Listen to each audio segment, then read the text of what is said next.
नमस्कार दोस्तों, मैं लव कुमार आपके अपने YouTube channel the future target में स्वागत करता हूं। जैसा कि आपको पता है कि पिछली वीडियो में मैंने भारत के लगभग 14 नामों का उल्लेख किया था।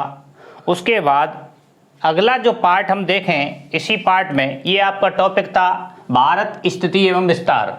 इसकी चर्चा हमने पिछली वीडियो में कर ली थी। उसके बाद अब जो चर्चा करने वाले हैं वो है स्थिति, और दूसरा जो चैप्टर है वो है विस्तार। सबसे पहले स्थिति की बात करें तो स्थिति दो प्रकार की होती है। एक तो होती है निरपेक्ष और एक होती है सापेक्ष। सापेक्ष जो स्थिति होती है ये कैसी होती है? ये वास्तविक होती है, और ये जो निरपेक्ष होती है ये कैसी होती है? ये आपकी काल्पनिक होती। और ये जो काल्पनिक है ये कहां होती है? ये ग्लोब पर होती है। और ये जो वास्तविक है ये किस पर होती है? धरातल पर होती है। और ये जो धरातल पर होती है ये दो प्रकार की होती है। एक तो होती है दिशा और दूसरी होती है दूरी। अगर यहां बात करें निरपेक्ष में, जो ग्लोब पर होती है ये भी दो प्रकार की होती है। एक तो होती है अक्षांश और एक होती है देशांतर। ये मैं थोड़ा सा गहराई में लेकर के जा रहा हूं कि स्थिति होती क्या है। तो स्थिति दो प्रकार की होती है, निरपेक्ष और सापेक्ष। अगर अब इन बातों की चर्चा करेंगे ये क्या चीज है तो ये आपको पता है। अब यहां से आपको आइडिया लग गया होगा मैं कहां चर्चा कर रहा हूं, अक्षांश और देशांतर। तो भारत की हम चर्चा कर रहे थे कि भारत का अक्षांशीय स्थिति कितनी है। तो सबसे पहली बात, भारत की अक्षांशीय स्थिति एवं विस्तार कितना है? वो है 8 डिग्री 4 मिनट से, ये मिनट का साइन है। इसमें अगर 2 डंडे लग जाते हैं तो ये सेकंड बन जाता है, और इसमें अगर 3 डंडे लग जाते हैं तो इसमें पल्स बन जाएगा। तो ये केवल एक ही डंडा है तो इसको क्या पढ़ेंगे? मिनट। तो भारत का अक्षांशीय स्थिति और विस्तार देखें तो 8 डिग्री 4 मिनट से 37 डिग्री 6 मिनट उत्तरी अक्षांश के मध्य क्या है? भारत है। इसको हम एक और चीज पढ़ लेते हैं। इन दोनों का अंतर अगर देखें तो या करके या ओब्लिक करके मैं इसको क्या लिख सकता हूं? 37 में से 8 घटा दूंगा तो कितने बैठ रहे हैं? 29 डिग्री। और कितनी मिनट हैं? 2 मिनट। कितने हैं? 2 मिनट। यहां बात करें, ये भारत का अक्षांशीय स्थिति है। तो एक और यहां अक्षांशीय स्थिति बात कर लेता हूं कि भारत की संपूर्ण अक्षांशीय स्थिति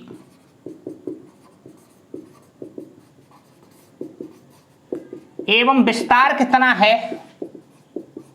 तो भारत की संपूर्ण अक्षांशीय स्थिति एवं विस्तार कितना है? तो यह है आपका 6 डिग्री 4 मिनट से लेकर के 37 डिग्री 6 मिनट उत्तरी अक्षांश।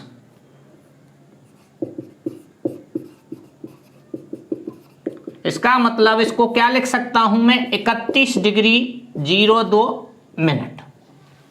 इन दोनों का अंतर, ठीक है। ये वाला तो कन्याकुमारी से स्टार्ट होगा 8 डिग्री 4 मिनट, और ये 6 डिग्री 4 मिनट होगा आपका इंदिरा पॉइंट से स्टार्ट होगा। ये अंतर है इन दोनों का। नेक्स्ट अगली बात करें देशांतरों की। यहां अक्षांश देशांतर नहीं करा रहा हूं मैं। अक्षांश देशांतर की वीडियो अलग से पड़ी हुई है चैनल पर, आप देख सकते हैं। वहां ठीक ठाक लेवल से मैंने करा दिए हैं। यहां देखें भारत की देशांतरीय स्थिति एवं विस्तार कितना है?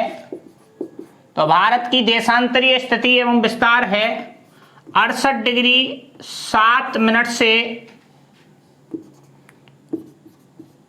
97 डिग्री 25 मिनट पूर्वी देशांतर। इसका मतलब या लगा के मैं इसको क्या लिख सकता हूं, इन दोनों का अंतर देखेंगे तो 29 डिग्री 18 मिनट का अंतर आ रहा है। तो यहां देखें कि भारत के अक्षांशीय व देशांतरीय विस्तार में अंतर कितना है। तो अंतर आप देखें यहां 29-18 है और यहां कितना है 29-2 है, तो 16 मिनट का अंतर है। कितने मिनट का अंतर है? 16 मिनट का। ध्यान देना इस चीज को। ये तो मैंने बता दी भारत की अक्षांशीय स्थिति एवं देशांतरीय स्थिति। इन दोनों के सापेक्ष अगर देखें, दिशा देखें कि भारत किस गोलार्ध में आता है, तो आपको आइडिया होना चाहिए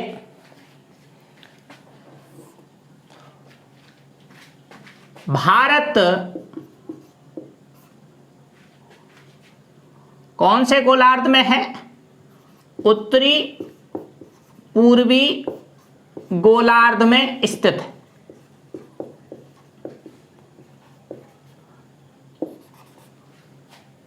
भारत कौन से गोलार्ध में है? उत्तरी पूर्वी। अक्षांश के सापेक्ष कौन से में है? उत्तरी गोलार्ध में। देशांतर के सापेक्ष किस गोलार्ध में है? पूर्वी गोलार्ध में।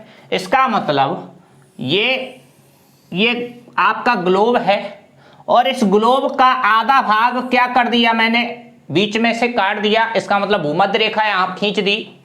तो इसको अगर देखें तो इस वाले भाग को हम कहेंगे उत्तरी गोलार्ध और इस वाले भाग को कहेंगे दक्षिणी गोलार्ध। तो उसी प्रकार ये कह रहा है कि भारत किस गोलार्ध में? उत्तरी पूर्वी गोलार्ध में। तो यहां देखें दूसरी जो रेखा आपकी बनती है, आपको पता है ये वाली बनती है, ये आपकी ग्रीनविच है और ये आपकी भूमध्य है।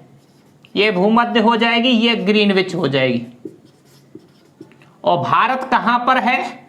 भारत यहां पर है। तो ये दिशा कौन सी है? ये दिशा आपकी उत्तरी पूर्वी दिशा है। अगर इसकी बात करें कि कौन कौन सी दिशा आ रही है, तो इसे कहते हैं, कोण की बात करें, ये कौन सा कोण हो जाएगा? ये ईशान कोण हो जाएगा। ये कौन सा कोण हो जाता है? ईशान कोण। तो भारत किस कोण में स्थित है? ईशान कोण में स्थित है। तो गुरुजी अन्य चारों के भी, तो गुरुजी अन्य जो 4 हैं या 3 हैं उनके भी नाम बता दो। तो ये जो दिशा है इसे कहते हैं वायव्य कोण, इसे कहते हैं नैऋत्य कोण, ये तो नैऋत्य हो जाएगा, इसे कहते हैं आग्नेय कोण। काम का क्वेश्चन जो है वो है भारत किस कोण में स्थित है या किस दिशा या किस गोलार्ध में स्थित है? उत्तरी पूर्वी गोलार्ध में है। उत्तरी पूर्वी गोलार्ध को अगर चारों ऑप्शन पूछ ले क्या कहते हैं, तो ईशान कोण कहा जाता है। मैंने प्रत्येक का बता दिया है। ये कौन सी है? दक्षिण पूर्व। ये कौन सी हो जाएगी? दक्षिण पश्चिम। ये कौन सी है? उत्तर पश्चिम। ठीक है, ये आपको समझ में आ गया होगा। अन्य क्वेश्चनों की मैं बात कर रहा हूं। नेक्स्ट अन्य क्वेश्चनों की बात करें तो भारत की आकृति कैसी है? एक और क्वेश्चन है, भारत की आकृति चतुष्कोणीय है। कैसी है?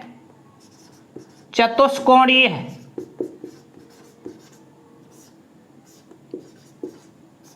एक क्वेश्चन ये है, भारत की किस कटिबंध में स्थित है? भारत की जलवायु कैसी है? यहां और भी क्वेश्चन बनने लायक हैं। तो सबसे पहले मैं जलवायु करा देता हूं, फिर कटिबंध का एक चित्र बनेगा, उसको देख लेंगे। तो भारत की जलवायु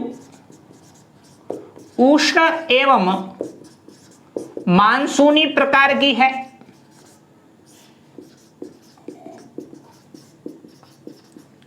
अब एक और क्वेश्चन बन जाता है कि गुरुजी भारत किस कटिबंध में स्थित है? तो यहां देखें भारत किस कटिबंध में स्थित है। तो यहां देखें भारत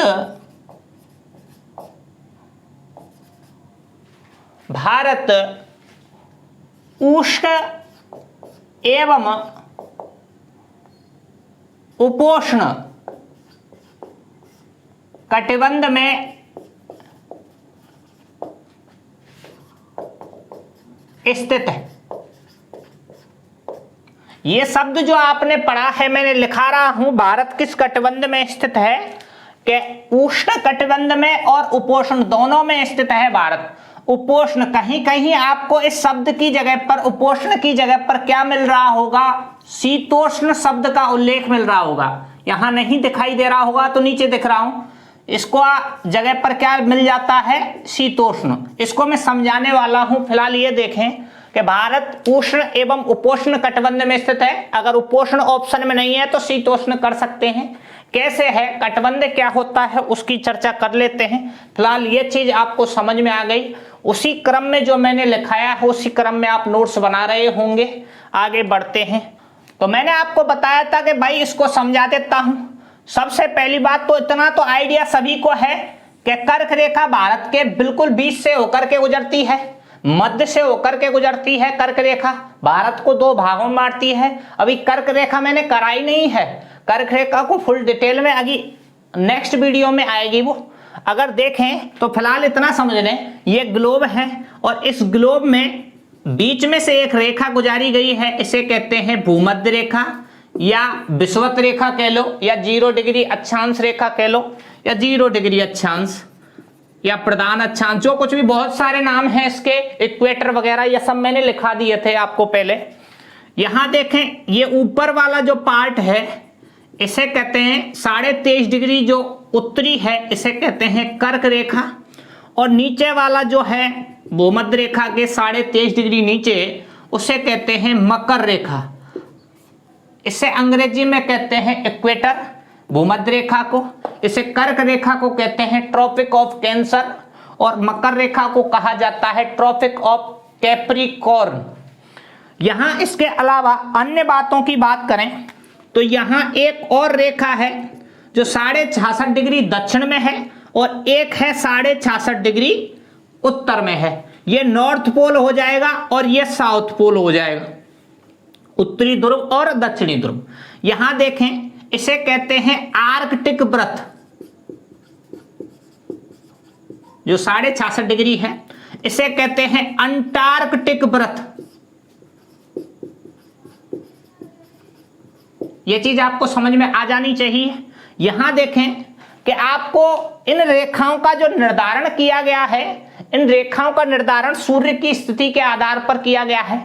जो सूर्य है, पृथ्वी 23.5 डिग्री अक्षांश पर झुकी हुई है, जिस वजह से सूर्य हाईएस्ट जो सीध में जो जाता है वो 23.5 डिग्री से ऊपर नहीं जाता है। हाँ, अगर किरणें उसकी ऊपर तक पहुंच जाती हैं, लेकिन सीध की बात करें तो सूर्य की जो हाईएस्ट रेंज है वो कर्क से ऊपर नहीं है और मकर से नीचे नहीं है। इसका मतलब सूर्य वर्ष भर जो घूमता रहता है वो कहां घूमता रहता है, ये आपको समझ में आ जाना चाहिए। ये घूमेगा कर्क और मकर के बीच में, यहां घूमता रहेगा सूर्य।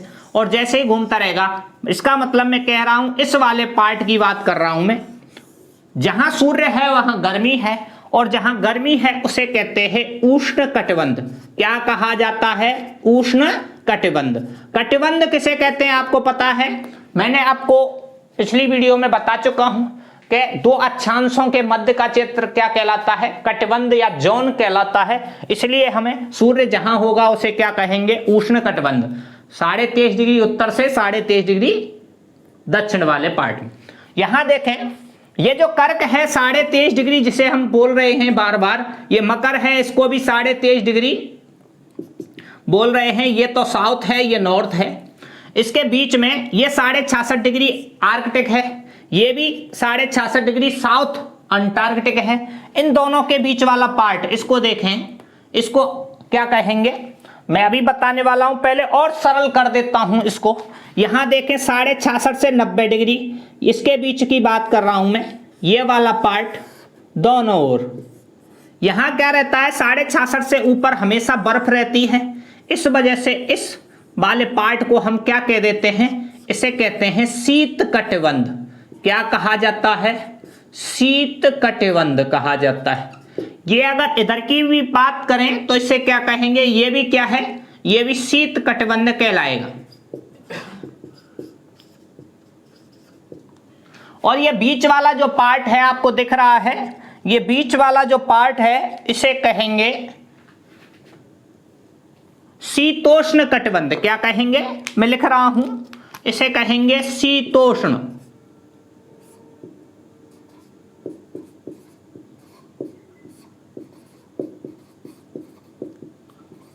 इसे भी शीतोष्ण कटिबंध कहेंगे। ये बात समझ में आ गई? 23.5 डिग्री से 66.5 के बीच का जो भाग है, से 66.5 का बीच का जो भाग है वो क्या कहलाता है? शीतोष्ण। मैंने आपको पहले ही बता दिया था कि उपोष्ण आएगा या शीतोष्ण आएगा, दोनों ही सही हैं। क्यों गुरुजी? कैसे? इस शीतोष्ण कटिबंध को भी हम दो भागों में बांट सकते हैं। ये फर्स्ट ग्रेड तक का है।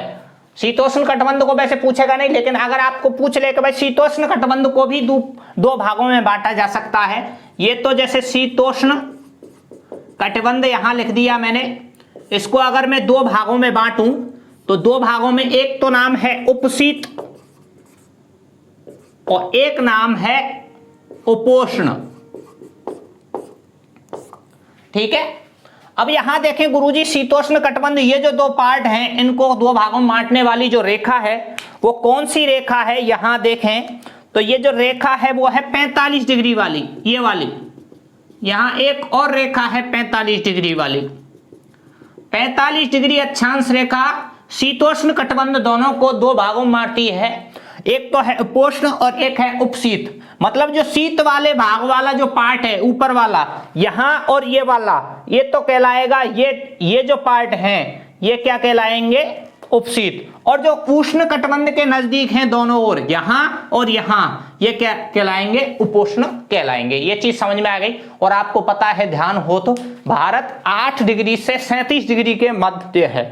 तो हमने बताया है कि जो उपशीत स्टार्ट होता है 45 के बाद स्टार्ट होता है। तो जो भारत है कर्क रेखा तक, 8 डिग्री से कर्क रेखा तक तो कितना हो जाएगा? उष्ण कटिबंध में आ जाएगा। और कर्क रेखा से ऊपर जम्मू कश्मीर लद्दाख तक कौन से कटिबंध में आ जाएगा? उपोष्ण कटिबंध में आ जाएगा। उपोष्ण नहीं है तो क्या होगा? शीतोष्ण। क्योंकि शीतोष्ण को हमने क्या बांट दिया है? दो भागों में बांट दिया है। ये चीज आपको समझ में आ गई? इतना हमने आपको क्या बता दिया है? भारत की स्थिति को लेकर के चर्चा कर ली है। अब विस्तार को लेकर के चर्चा करेंगे।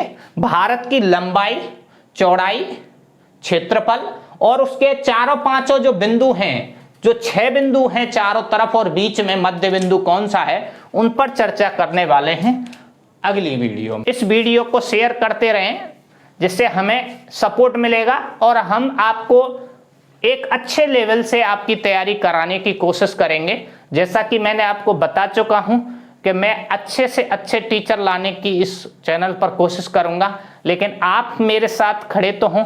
आप सपोर्ट नहीं कर रहे हैं, सपोर्ट करें तो मैं इसी पर हर सब्जेक्ट का टीचर लाने की कोशिश करूंगा। फिलहाल आज के लिए इतना ही। धन्यवाद।